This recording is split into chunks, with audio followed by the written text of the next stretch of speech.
Então, pessoal, nesse exercício aqui a gente vai responder quatro exemplos de problemas envolvendo derivadas, né, onde a gente vai ter que encontrar a derivada e que a gente vai ter que aplicar a regra da cadeia. Então, vamos ter esse primeiro exemplo aqui, vamos ter esse segundo exemplo envolvendo e e ln de x, e vamos ter um quarto exemplo aqui envolvendo a função trigonométrica, beleza? Então, vamos lá. Respondendo aqui a primeira questão, para a gente utilizar a regra da cadeia, a gente tem que saber que uma função é composta, ok? E como é que a gente sabe que uma função é composta? Antes disso, eu vou colocar aqui como é que a gente encontra a regra da cadeia, qual é a fórmula, né, para aplicar a regra da cadeia. Então, a derivada de uma função f bola g, né, de x, a sua derivada, vai ser igual a derivada da função de fora, tá ok? Que seria toda a função, no caso aqui, a derivada de toda a função, multiplicado pela derivada da função de dentro. Então, a gente vai ter que descobrir, primeiro, se uma função é composta para aplicar a regra da cadeia, e segundo, saber qual é a função de dentro. E para isso, a gente pode fazer o seguinte, ó. Para a gente saber se uma função é composta, atribua um valor a x, pois a função ela depende do x aqui, no caso nesse exemplo aqui, certo? Então vamos atribuir um valor a x. Pode ser qualquer valor, vamos colocar aqui 3. Então vocês observem que o 3 aqui, ele primeiro, a gente vai ter que substituir nessa parte aqui de dentro, certo? Nessa parte aqui, em 1 menos x, para depois calcularmos menos 2 elevado a 5. Então, vocês observem que a gente fez aqui dois passos para encontrar, né? Ou até mais, porque depois ia ter que multiplicar por 4 aqui, para encontrar o valor da função. Então, utilizamos aqui mais que dois passos, né? Mais de um passo, podemos dizer assim, melhor dizendo, né? Mais que um passo, para encontrar o valor da função. Então, essa função aqui é composta, tá ok? E o segundo passo aqui, pessoal, seria quem é a função de dentro, né? A gente tem que descobrir quem é a função de dentro. E a função de dentro seria exatamente aquela função que primeiro se alterou. E vocês percebam que quando o valor de x aqui, quando atribuímos o valor de x, a primeira função a ser alterada é 1 menos x. Então, podemos dizer que nesse exemplo aqui, a g de x, né, pegando a fórmula aqui, vai ser igual a 1 menos x.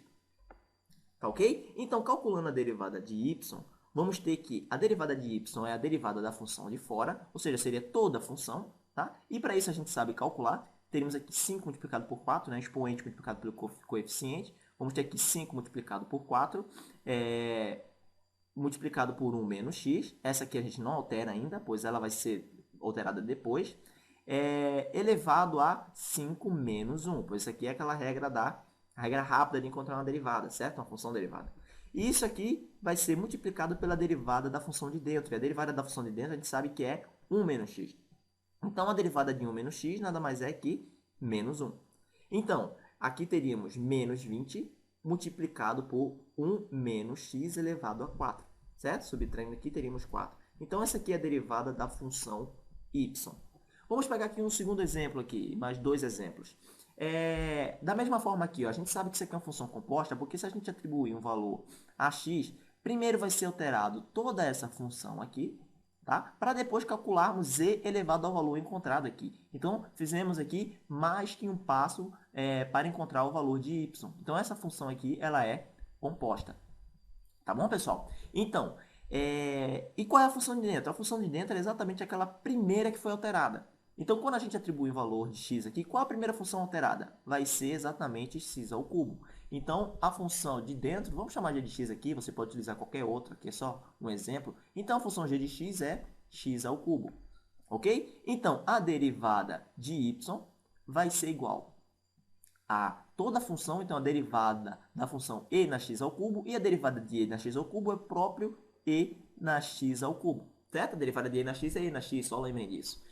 Multiplicado pela derivada da função de dentro, e a função de dentro é x ao cubo. Então, vamos ter aqui 3x ao quadrado, que é a derivada de 3x, a derivada de g de x aqui vai ser igual a 3 multiplicado por x menos 1, teríamos 3x ao quadrado. Então, organizando isso aqui, teríamos 3x ao quadrado multiplicado por e elevado a x ao cubo. Ok? Então, essa aqui seria a derivada da função y aqui. No segundo exemplo aqui, essa função aqui também é composta, né, pelo exemplo que a gente utilizou aqui, e a função primeiro a ser alterada vai ser a ln de x. E a derivada, então vamos chamá-la de g de x, que é a função de dentro, certo? Então, temos aqui ln de x. E a derivada de g de x, tá? A derivada de ln de x nada mais é que 1 sobre x. Tranquilo, pessoal? Então, vamos ter que é a derivada de toda a função primeiro, ou seja, é o próprio e na ln de x, multiplicado pela derivada da função de dentro, que é 1 sobre x. Então, teríamos aqui e elevado a ln de x dividido por x. Isso aqui seria a derivada da função e elevado a ln de x. Ok? Vamos agora para o nosso último exemplo, e seria esse exemplo aqui de uma função trigonométrica. Então, vocês percebam que é uma função composta, porque primeiro os valores de x vão alterar essa função aqui, para depois calcularmos o cosseno do valor que encontramos aqui, certo? Então, a função de dentro, a primeira função alterada é o seno de x. Então, podemos chamar de g de x o seno de x, tá ok? Então, a derivada de g de x, ou seja, a derivada do seno a gente sabe que é cosseno. Então, aqui temos a derivada do seno. Isso aqui só foi para a gente agilizar o processo aqui, tá ok? Então, a derivada de y é a derivada de toda a função e a derivada do cosseno é menos seno. Então, vamos ter aqui menos seno de x, pois essa função aqui ela não altera agora, tá? Ela só vai ser alterada depois, multiplicado pela derivada da função de dentro, que é o próprio cosseno de x. Então, a derivada de y vai ser igual a menos cosseno de x multiplicado por seno do seno de x. Beleza, pessoal? Então, encontramos aqui a derivada da função y. Então, sempre utilize esses artifícios, né? Saber, primeiro atribua um valor de x qualquer, só para saber qual é a função primeira a ser alterada, né? Qual é a função que está sendo alterada inicialmente. Então, essa função vai ser a função de dentro, tá ok? Para depois sim calcular a derivada pela regra da cadeia, tá ok? Então, espero que vocês tenham entendido e espero também vocês na próxima aula. Muito obrigado e até mais.